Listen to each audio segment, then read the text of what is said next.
You've tried taking your crush out to the movies, giving them gifts, you tried foot rubs, dressing up, dressing down. Man, why aren't they in love with you already? So how can you make someone fall in love with you? With science.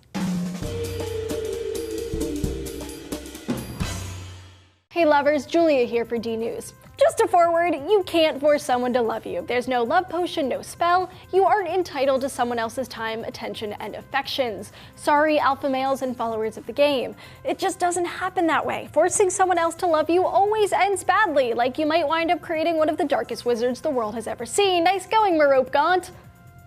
But according to some studies by Arthur Aaron, psychologist from State University of New York at Stony Brook, there might be a few ways to set the mood. Probably the best way to fall in love is intimacy, the act of sharing a little bit about yourself and having someone respond in kind. Of course, this happens naturally, usually. But scientists being scientists, they wanted to create intimacy and bonds between people in a lab and make it happen fast. So Aaron and his colleagues made a 36-question quiz published in the journal Personality and Social Psychology Bulletin to create closeness in an experimental context. In their study, they paired up strangers and had them take this test. It features alternating questions and they get increasingly more personal, stating, "One key pattern associated with the development of a close relationship among peers is sustained, escalating, reciprocal personal self-disclosure." So basically, in other words, I tell you something about my childhood, then you tell me something about your mother. And it goes back and forth like this for 36 questions. At the end, you stare longingly into each other's eyes for about 4 minutes. At the end of the 45 minutes or so, after the quiz and staring, by one measure, 30% of participants rated their relationship to their partner, who was a complete stranger, as closer than their other closest relationships. So that's definitely interesting. Does getting super personal and staring into someone's eyes for 4 minutes sound scary? Oh yeah, that's part of the thrill. A writer for the New York Times who did this experiment on a date said 2 minutes is just enough to be terrified. 4 really goes somewhere. And there's something to be said about being terrified and falling in love. There are certain scenarios where love blossoms, like scary movies. I'm not the biggest fan of them, but apparently they help set the mood.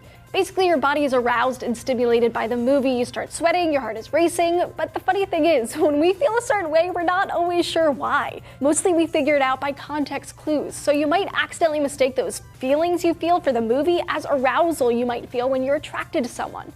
This is called misattribution of arousal.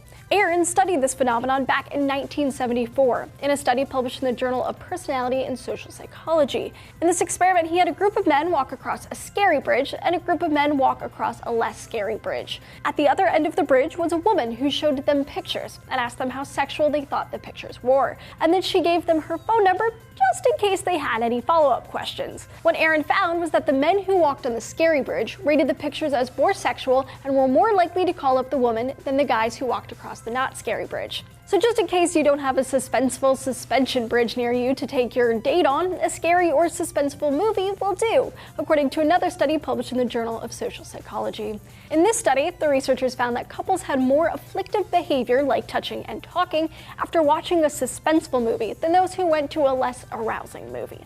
Or another study published in the Archives of Sexual Behavior found similar results after couples went on roller coasters. So if you're terrified of getting intimate with somebody by asking them personal questions, no problem! Just head to the movies or a theme park near you. And once you find that lucky someone, you can show them how much they mean to you by giving them jewelry. Thanks to K Jewelers for sponsoring this episode. Every kiss begins with K. Or if you're really lazy and you want a girl to like you, maybe you should just stop shaving. Anthony and Kristen explain why ladies love beards in this episode right here. This new study is saying, across the board, all women prefer facial hair. Well, it depends though, Anthony, on the amount of facial hair that you have. It's the whole 10-day stubble thing that you're talking about. As for the recent trend of man buns, well, more research is needed. So have you ever fallen in love after a scary experience? Tell me your story down in the comments below. Don't forget to hit those like and subscribe buttons so you don't miss a single D-News episode.